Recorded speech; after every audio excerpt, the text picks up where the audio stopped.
नमस्कार, मी सौ वैशाली अतुल खोराटे।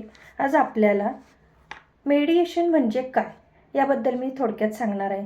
मेडिएशन हा शब्द बऱ्याच लोकांना माहिती आहे आणि बऱ्याच लोकांना माहिती नाही आहे, म्हणून मी हा व्हिडिओ बनवत आहे। मेडिएशनची आवश्यकता केव्हा पडते तर पती पत्नींमध्ये वाद झाला असेल आणि त्यांनी जर डिवोर्स घ्यायचा विचार केला असेल, दोघांनी, नवरा बायकोने, पती पत्नींनी, तर मेडिएशन ही त्याच्यामध्ये एक पद्धत आहे किंवा तो एक पॉईंट आहे, मुद्दा आहे, ते बऱ्याच वेळा होतं। म्हणून आपण डिवोर्स घेताना मेडिएशन केलं जातं। हा एक खूप महत्त्वाचा टप्पा आहे। आज आपण त्याच्याबद्दल थोडक्यात बघणार आहोत।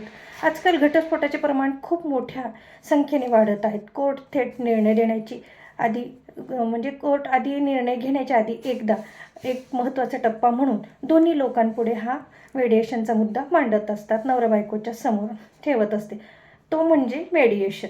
मग प्रश्न असा येतो की मेडिएशन म्हणजे काय, डिवोर्समध्ये मेडिएशन का केलं जातं, कोर्ट मेडिएशनची सक्ती लावू शकते का, हे सर्व आपण आज समजावून घेणार आहोत। पती पत्नींमध्ये वाद तटस्थ तिसऱ्या व्यक्तीच्या मेडिएटरच्या मदतीने चर्चेतून मिटवण्याची ही प्रक्रिया असते।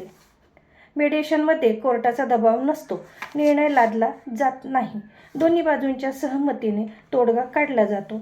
म्हणजे मेडिएशनमध्ये नवरा बायकोची संमती असेल तर मेडिएशन हे होत असतं। डिवोर्समध्ये लोकांना मेडिएशन कोणत्या कायद्याखाली होतं तर हिंदू मॅरेज ॲक्ट 1955 नुसार सेक्शन 23(2) कोर्टाने प्रथम समेटाचा प्रयत्न करणे हे बंधनकारक आहे। सेक्शन 9 मध्ये समेटाचा प्रयत्न करणे। फॅमिली कोर्ट्स ॲक्ट 1984 सेक्शन 9 नुसार फॅमिली कोर्टाला समेट आणि मेडिएशन करणे हे बंधनकारक आहे। Code of civil procedure CPC 1908 नुसार सेक्शन 89 कोर्ट मेडिएशन कन्सिलिएशन आणि आर्बिट्रेशनकडे पाठवू शकते। कोर्ट मेडिएशनसाठी कधी आणि का पाठवते तर नव्याने दाखल झालेली डिवोर्सची केस असेल तर, म्हणजे एखाद्या नवरा बायकोने एक वाद झाला आणि त्यांना वेगळं व्हायचं असेल तर ते डिवोर्स म्हणून फाईल करतात आणि त्यासाठी मग कोर्ट सांगतं की नाही, तुम्ही एकदा मेडिएशन करून घ्या। मग त्यावेळेला ही प्रोसेस केली जाते। दोघी एकत्र राहण्याची शक्यता वाटत असेल तर, असं वाटत असेल जर दोघांचा वाद मिटतोय, भांडण मिटतंय, यांचा डिवोर्स होणार नाही आहे, तर कोर्ट सांगतं की तुम्ही एकदा मेडिएशन करून घ्या। त्यांना लहान मुले असतील तर, त्यांची लहान मुलं असतील, त्यांच्या पुढच्या भविष्याचा विचार करून कोर्ट सांगतो मेडिएशन एकदा नक्की करा।